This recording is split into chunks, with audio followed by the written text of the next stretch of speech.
Assalamualaikum, hai teman-teman semua. Gimana nih kabarnya? Semoga teman-teman selalu dalam keadaan sehat ya. Dan buat teman-teman yang lagi kurang enak badan kayak aku, semoga diberikan kesembuhan. Amin ya robbal alamin. Sebenarnya hari ini tuh aku masih kurang enak badan karena tenggorokanku masih sakit. Jadi mohon maaf ya teman-teman kalau suaraku agak beda. Semoga informasi yang aku sampaikan cukup jelas ya. Alhamdulillah ya teman-teman, kita bisa ketemu lagi di video baru aku. Jadi di video kali ini aku mau ngebahas tentang budgeting mingguan. Sebelumnya aku belum pernah untuk memulai budgeting mingguan. Ini aku baru pertama kali ya teman-teman memulai budgeting mingguan. Sebenarnya aku cocok dengan budgeting bulanan, tapi aku mau coba untuk budgeting mingguan supaya aku bisa membedakan mana yang lebih efektif di aku. Karena setiap orang pasti kecocokannya beda-beda ya teman-teman. Sebelum memulai budgeting untuk minggu pertama, aku mau sapa-sapa teman-teman semua. Buat teman-teman yang baru pertama kali klik video aku, hai salam kenal. Selamat datang ya di channel YouTube aku. Perkenalkan juga, aku seorang ibu rumah tangga yang saat ini ikut merantau dengan suami ke Papua. Di channel YouTube aku ini, aku akan banyak share hal-hal yang bermanfaat buat teman-teman semua, khususnya tentang cara mengelola keuangan, budgeting, dan tabungan. Kalau kalian berkenan, boleh ya dukung aku dengan cara subscribe dan nyalakan loncengnya supaya kamu gak ketinggalan video terbaru dari aku. Dan buat teman-teman yang udah dukung aku sampai saat ini, terima kasih banyak ya. Oke, yuk sekarang kita lanjut ke video. Nah, untuk budgeting minggu pertama, di sini aku dari tanggal 1 sampai 8 ya teman-teman.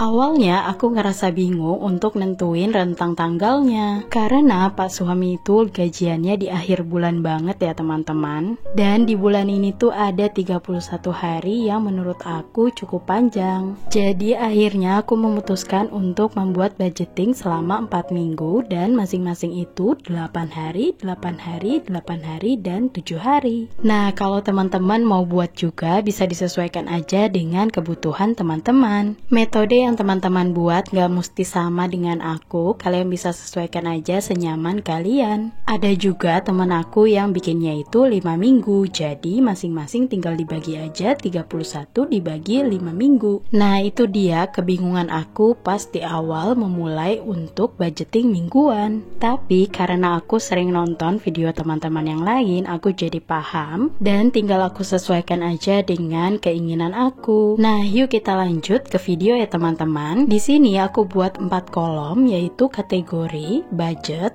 aktual, dan selisih. Untuk pos kategorinya aku isikan listrik, BBM, kuota, air galon, belanja bulanan, belanja mingguan, dana tak terduga, jajan, dan terakhir kesehatan. Dan di bagian bawah tabel ada tulisan total ya teman-teman, beserta catatan untuk evaluasi setiap minggunya. Nah, ini dia teman-teman yang udah aku tulis.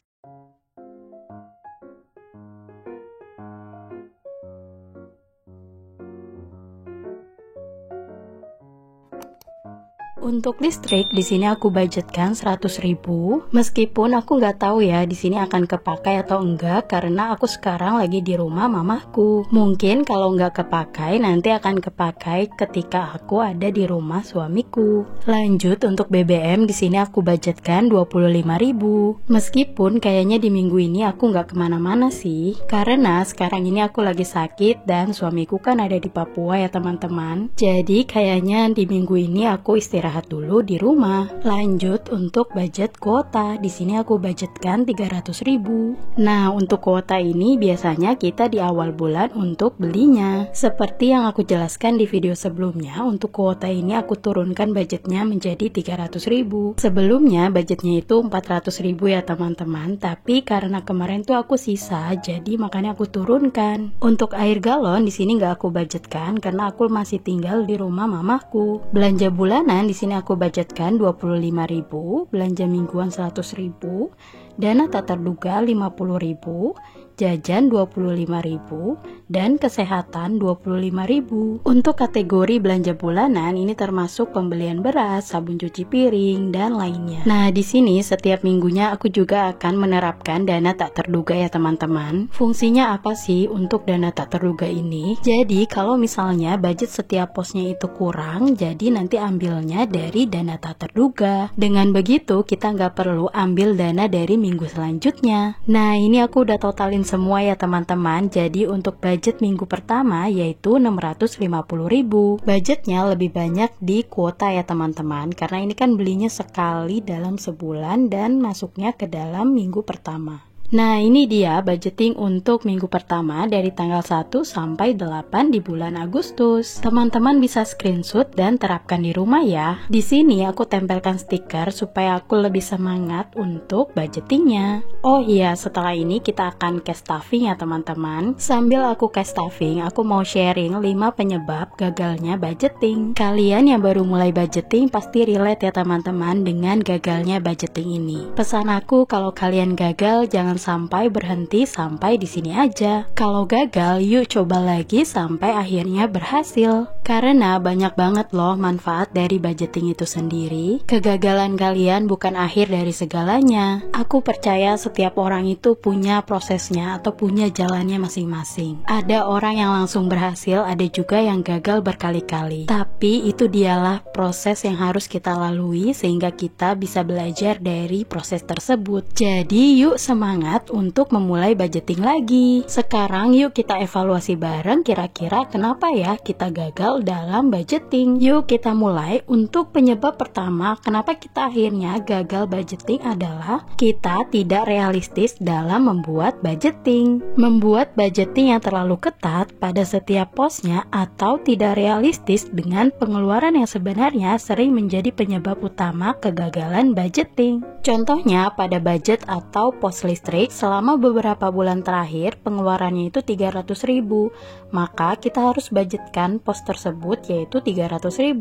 Jangan sampai dikurangi, kalau mau dilebihkan sedikit nggak apa-apa, tapi saranku jangan, karena biar nanti kalau kurang bisa pakai dana tak terduga. Dan bulan selanjutnya kita bisa evaluasi lagi sebaiknya untuk pos listrik ini berapa harus kita budgetkan. Nah, makanya kita tuh nggak bisa nyontek budgeting orang lain, tapi kita bisa jadikan referensi dan acuan untuk kita memulai budgeting. Dan budgeting yang kita buat bisa banget loh kita ubah-ubah atau sesuaikan dengan kondisi kita. Jadi buatlah senyaman teman-teman semua. Lanjut, penyebab yang kedua yaitu kurangnya pemantauan atau evaluasi. Nah, kalau kita nggak pantau secara rutin, sangat mungkin sekali pengeluaran kita melenceng dari budget yang sudah kita tentukan di awal. Jadi setelah budgeting jangan sampai bukunya disimpan rapi-rapi di lemari nggak dibuka-buka. Kuncinya adalah dipantau secara rutin dengan evaluasi mingguan untuk memastikan bahwa pengeluaran ini tetap sesuai dengan rencana. Contohnya pada pos jajan, kalau kita nggak pantau sisa uangnya di dompet dan selalu berpikir masih ada uangnya,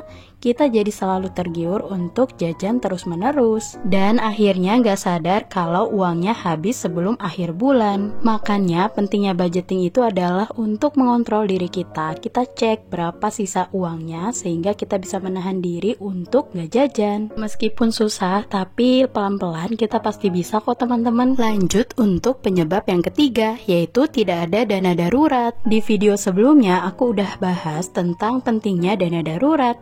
Nah, penyebab yang ketiga ini, kenapa kamu akhirnya gagal budgeting, bisa jadi karena kamu gak punya tabungan dana darurat yang terpisah dari budget bulanan. Jadi penting banget kamu menyisihkan setiap bulannya untuk menabung dana darurat. Dengan mempersiapkan dana darurat, jadi ketika ada hal yang mendesak, kita bisa menggunakan dana tersebut. Contohnya, ketika tiba-tiba ada perbaikan kendaraan secara mendadak. Nah, kalau kita punya dana darurat, kita bisa pakai uangnya tanpa tanpa mengganggu budget bulanan. Tapi hal sebaliknya, kalau nggak punya dana darurat, mau nggak mau kita harus pakai budget bulanan. Nah, siapa yang relate dengan penyebab ini? Jadi solusinya kalian bisa nabung dana darurat ya. Penyebab yang terakhir yaitu pengeluaran secara impulsif. Impulsif di sini artinya adalah keputusan keuangan yang tidak direncanakan sebelumnya, sehingga kita dapat merusak budgeting yang sudah kita buat sebelumnya. Hal itu biasanya disebabkan oleh kurangnya disiplin dan kontrol diri dalam pengeluaran. Contohnya, ketika kita pergi ke mall, rencananya hanya mau lihat-lihat aja, tapi akhirnya beli juga. Padahal kita belum mempersiapkan budget untuk beli barang tersebut. Tapi karena barang tersebut diskon, jadi akhirnya kita tergiur untuk beli. Nah, itu dia penyebab terakhir kenapa kamu gagal untuk budgeting. Jadi kita bisa introspeksi sama-sama ya teman-teman, kira-kira kenapa ya alasan kita gagal untuk budgeting. Nah, itu dia tadi 4